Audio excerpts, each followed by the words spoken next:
Hello friends, welcome to my channel. আমার চ্যানেলের আরও নতুন আর একটি ভিডিও দেখার জন্য আপনাদের সবাইকে ওয়েলকাম, এবং যারা আমার ফেসবুক পেজ থেকে দেখছেন তাদেরকেও ওয়েলকাম জানাই আমার নতুন আর একটা ভিডিও দেখার জন্য।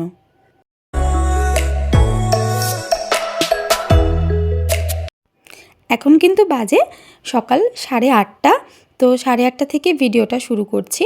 আর আমি যেহেতু বাড়িতে ছিলাম না, মানে বেশ কিছুদিন বাড়িতে ছিলাম না, বেড়াতে গিয়েছিলাম, বাড়িতে ফিরেই তো আমি আমার কাজে লেগে পড়েছি। আর ছানার বেশ কিছু জামা কাপড় ছিল, সেগুলোকে তো আগে ধুয়ে দিয়েছি, কারণ শীতের বেলা দেখতে দেখতে রোদ চলে যায়। তো ওই জন্য না একদম সকাল সকাল উঠে সমস্ত কাচাকুচি করে ছাদে দিয়ে এসেছি। আর আজকে না ব্রেকফাস্টে করছি হচ্ছে সিমুই, আর মা সকালে রুটি করেছিল, সেই রুটি সিমুইটা তো আগের দিন আমি করেছিলাম, সেটাই ছিল। তো বাসি সিমুই দিয়ে রুটি এটাই খেলাম। আর দেখুন এটা কী গাছ বলুন তো, এটা হলো ছোলা গাছ। তো মা এরকম ছোলা গাছ বসিয়েছে, আর গাছটা কীরকম ঝাপড়া টাইপের হয়েছে, পুরো এক ঝুড়ি ভর্তি কিন্তু গাছ। আর শিকড়টা দেখেছেন, পুরো কিন্তু ওই যে বাটিতে আর কি ছোলাটা বসানো হয়েছিল সেই বাটির শেপে পুরো শিকড়টা হয়ে রয়েছে। আর কতটা ঝাপড়া হয়ে রয়েছে শিকড়, মানে এটা ছোলা গাছটা। তো ছোলা গাছটা তো রয়েছে। এবার না একটুখানি নিচে এসেছি মাটি নিতে, কারণ আমি আগের দিন আমাদের চুচুড়া থেকে একটা কারি পাতা গাছ এনেছিলাম, তারপর বেশ কিছু লঙ্কার বীজ এনেছিলাম। তো সেগুলো বসানোর জন্য মাটি দরকার।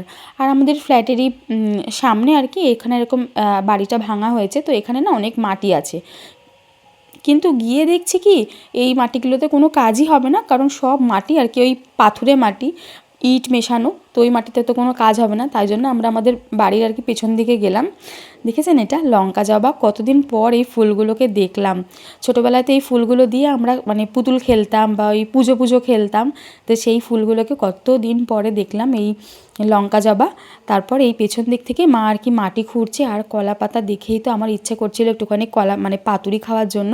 তো মাকে বলাতেই মা একটা পাতা কিন্তু ছিঁড়ে নিয়েছে। আর এই যে বাড়িতে এসে মাটিটা হাজব্যান্ডকে দিয়ে দিয়েছি, ও আর কি এখানে কারি পাতা গাছটা বসিয়ে দিচ্ছে। আর কারি পাতার ফ্লেভার আমার না খুব ভালো লাগে, সেটা ডালে হোক কিংবা পোহা উপমা যেটাই করি না কেন, কারি পাতা আমার খুব ভালো লাগে। কারি পাতা না থাকলে মনে হয় কি কিছু একটা নেই। তো ওই জন্য কারি পাতা গাছটা সবসময় আমাদের বাড়িতে আর কি ছোটো হলেও একটু বসানো থাকে। তো আগের গাছটা ছিল, সেটা কী জানি কেন ওটা গাছটা মরে গিয়েছিল। তো তারপর আর একটা চারা আমাদের বাড়ির থেকে আর কি নিয়ে এসেছি, সেটাই বসিয়ে দিলাম। আর এখন দুপুরে রান্নাবান্না সারবো, তাই জন্য সমস্তটা একদম কেটে বেছে গুছিয়ে এখানে রেডি করে নিয়ে নিয়েছি। আর এই কলা পাতাটা না মেয়ের হাত থেকে সাবধানে আর কি বাঁচিয়ে রাখছি। যদি মেয়ের হাতে এই কলা পাতাটা পড়ে তাহলে এটা আর একদম আস্ত থাকবে না, তাই না খুব সাবধানে আর কি কলা পাতাটাকে রাখছি। আর এখন ভাতটা বসিয়ে দেবো। তো তার জন্য এখানে চালটা নিয়ে নিই। আজকে মোটামুটি এখন 12:30 মতন বাজে। তো রান্না বসাতে অনেকটা আজকে লেট হয়ে গেছে, যেহেতু এই মাটি আনতে গেলাম, তারপর গাছের ওখানটায় গেলাম, তো এটা সেটা করতে করতে অনেকটা লেট হয়ে গেছে। তো এখন 12:30 বাজে, তো আগে ভাতটা বসিয়ে নেবো। আর মেয়ে না খুব কাঁদছে, ওর এত ঘুম পেয়ে গেছে। তো এদিকে ওর খাবারটাও রেডি করে নিয়েছি, আর একটু কড়াইয়ের মধ্যে না জলের মধ্যে বসিয়ে রেখেছিলাম যাতে তাড়াতাড়ি করে ঠান্ডা হয়ে যায়। তো ওকেও খাইয়ে দাইয়ে দিয়ে চলে এসেছি। এবার রান্নাটা করব। আজকে না মাছ রান্না করব, মাছের ঝাল। তো মাছের ঝালটার জন্য দেখেছেন সব পেটি আজকে না, মানে পুরো এখানে রয়েছে 8 পিস পেটি। তো আজকে পুরোটাই পেটি দিয়ে রান্নাটা হবে। তো মাছটাকে তো ভেজে তুলে নিয়েছি, তারপর কড়াইতে জিরে ফোড়ন দিয়ে তারপর পেঁয়াজ কুচি দিয়ে দিলাম। আর আজকে রান্নাটা একদম সিম্পল, যেরকম মাছের ঝাল করে সেরকমই কিন্তু করব। তো বেশ কিছুটা পেঁয়াজ কুচি দিয়ে দিয়েছি, তারপর এখানে দিয়ে দিলাম একটা বড় সাইজের টমেটো, তারপর এখানে দিয়ে দিচ্ছি আদা রসুনের পেস্ট দিয়ে খুব ভালো করে তো এই মশলাটাকে আগে একটু কষিয়ে নেব। তারপর এটাতে বেশ কিছু গুঁড়ো মশলা অ্যাড করব। যেমন এই তো নুন একটু পরিমাণ মতন দিয়ে দেবো, হলুদ, একটু জিরের গুঁড়ো, ধনে গুঁড়ো, একটু লঙ্কা গুঁড়ো, এই সমস্ত মশলা দিয়ে খুব ভালো করে কিন্তু কষিয়ে নেব একদম তেল ছাড়া অবধি। তারপর জল দিয়ে ফুটিয়ে মাছ দিয়ে দেবো, যেরকমভাবে আর কি মাছের ঝাল করি।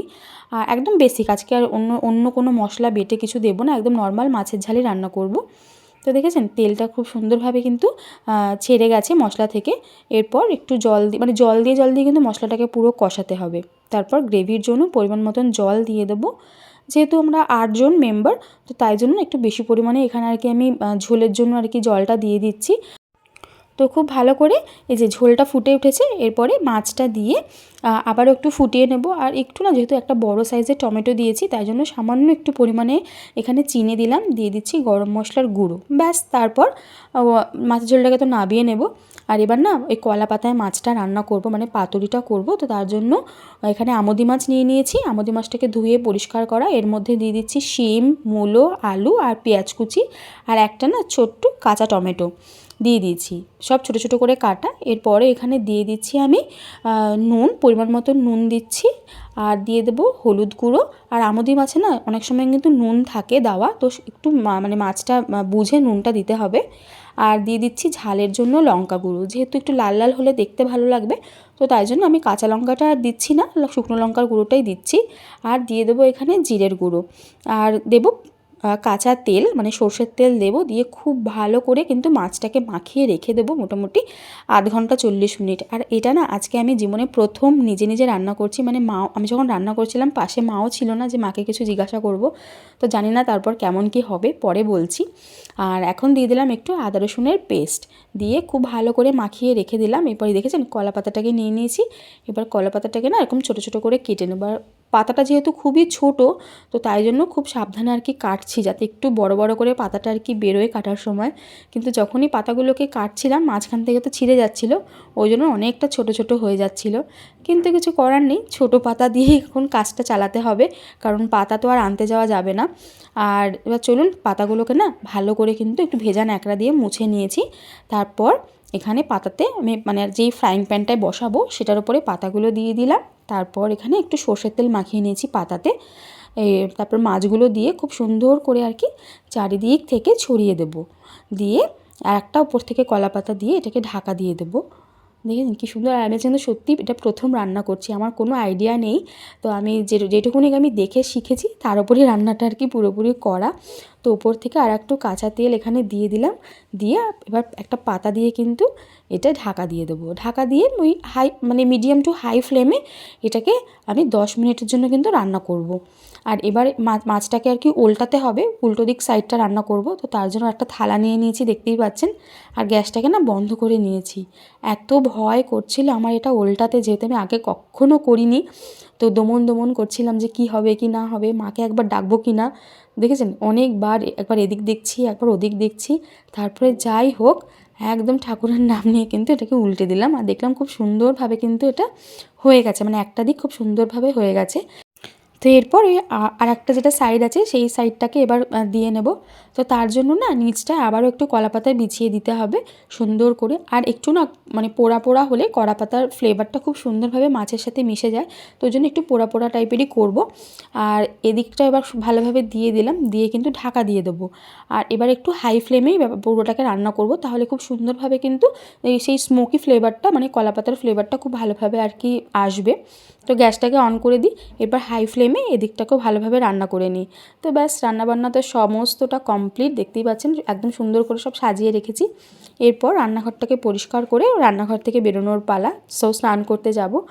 আর মাছের যে কলা পাতায় পাতুরি যেটা করেছিলাম সেই পাতুরিটা কিন্তু সত্যি খেতে খুব ভালো হয়েছিল, মানে আমি জীবনে প্রথম রান্না করেছি কোনো রকম হেল্প ছাড়া, মানে নিজে নিজে রান্না করেছি। আর সত্যিই মানে প্রথমবার অনুযায়ী রান্নাটা খুব ভালো হয়েছিল, একটা ঝাল ঝাল খেতে হয়েছিল।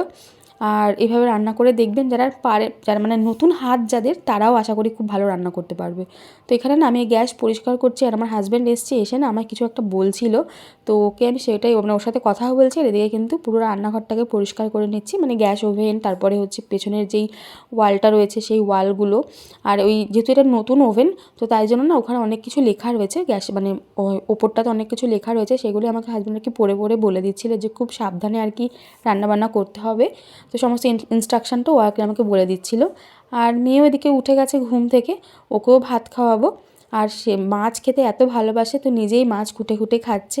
আর ওর পাপার কাছ থেকে যে পাপা পাতুরি দিয়ে ভাত খাচ্ছে, ও কিন্তু একটু পাতুরি দিয়ে আর কি ছিঁড়ে ছিঁড়ে মাছ ছিঁড়ে ছিঁড়ে আর কি খাওয়া দাওয়া করছে। আর তারপর তো সন্ধেবেলাতে আজকে ঝালমুড়ি মাখা হচ্ছে, মানে সস টস দিয়ে মুড়ি মাখা হবে, তার সাথে কিন্তু চপ রয়েছে, দেখতেই পাচ্ছেন ওখানে ভেজিটেবিল চপ রয়েছে। তো চপ দিয়ে মুড়ি মাখা, আর এটাও কিন্তু ওই বরই মাখাচ্ছে। তো শীতকালে কিন্তু এরকম ধনেপাতা দিয়ে চপ দিয়ে মুড়ি মাখা খেতে দারুণ লাগে। আর মুড়িটা না সত্যি খুব দারুণ মাখা হয়েছিল, তো যার জন্য বেশ ভালো লাগছিল। বাদাম, ছোলা, মটর, টমেটো সমস্ত কিছু দিয়ে আর কি মুড়িটা মেখেছে। আর ভাই এদিকে ভাইকে বললাম যে একটুখানি জলের ড্রামটা আর কি উল্টে দেওয়ার জন্য। তো ও তো উল্টে দেওয়ার পর বলছে, দেখেছিস আমার গায়ে কত শক্তি, কত জোর। তো যাই হোক, এখানে জলের ড্রামটা উল্টে দিলে ওকে একটু দেখিয়ে দিলাম। আর আজকে রাতে তো সেরকমভাবে কোনো কিছু আর দেখাতে পারলাম না। আজকে অনেক দিন পরে না এই অমলেট করে আর কি কারি করব। তো সেই জন্য অমলেটগুলো এখানে সমস্তটা ভেজে নিচ্ছি। আর তার পেঁয়াজ কুচি দিয়ে আর কি নর্মাল একদম বেসিক একটা ডিমের ঝোল রান্না করব, মানে অমলেট কারি করব। কারি ঠিক হবে না, একটু ঝোলঝোলই হবে। আর প্রত্যেক কটা ডিমই পেঁয়াজ দিয়ে ভাজছি, লঙ্কা দেবো না, কারণ যেহেতু বাড়িতে বোন আছে, তো বোন লঙ্কা খাবে না, ওর মুখে লঙ্কা পড়লে ঝাল লাগতে পারে। তো আলাদাভাবে তো ডিমের ঝোলটা তো রান্না করা যাবে না, তো তাই জন্য কোনো ডিমেই আর কি লঙ্কা দিচ্ছি না। তো ব্যাস, এখানে দেখেছেন সুন্দর করে কিন্তু ডিমের ঝোলটা ফুটে গেছে। আর একটু ধনেপাতা দেবো। শীতকালে যে কোনো রান্নাতেই কিন্তু ধনেপাতাটা খুব ভালো লাগে, বেশ ভালো লাগে। তো যাই হোক, আজকের ভিডিওটাও তাহলে এখানে এন্ড করি। দেখা হচ্ছে কিন্তু পরবর্তী ভিডিওতে। সবাই খুব ভালো থাকবেন, হ্যাপি থাকবেন। টাটা।